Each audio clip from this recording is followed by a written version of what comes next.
Today topic என்ன பார்க்க போகிறோம்னா ரெஸ்டைன் பாலிசி பற்றி பார்க்க போகிறோம். என்னென்ன டைப் ரெஸ்டைன்ஸ் இருக்குது, எப்படி எப்படி யாருக்கு அப்ளை பண்ணுறதுன்னு சொல்லிட்டு ஃபஸ்ட்டு ரெஸ்டைன் பண்ண போகிறோம் அப்படின்னா நம்ம அட்டர்னேட்டிவ்க்கு கிளியர் கட்டாக எக்ஸ்பிளைன் பண்ணிடணும். பேஷண்ட் ஆல்ரெடாக இருக்காங்க, ரெஸ்டைன் பண்ண போகிறோம் அப்படின்னு எக்ஸ்பிளைன் பண்ணிவிட்டு அதுக்கப்புறம் அப்ளை பண்ணணும். ஓகேவா?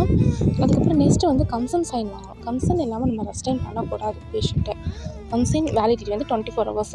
பேஷண்ட் ஃபிசிக்கல் ரெஸ்டைன்னா பேஷண்ட் ரொம்ப ஆல்ரெடாக இருப்பாங்க. அதனால் நம்ம ஃபிசிக்கலாக பேஷண்ட் கை கால் கட்டி போடுறது ஃபிசிக்கல் ரெஸ்டைன்னு சொல்லுவாங்க.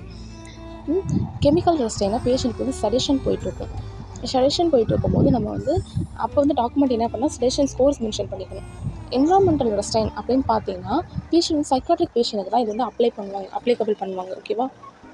பேஷண்ட் என்ன டைப் ஆஃப் ரெஸ்டைன்னு சொல்லிட்டு பார்த்துட்டு அதுக்கப்புறம் நம்ம பேஷண்ட்டுக்கு அதை அப்ளை பண்ணணும்.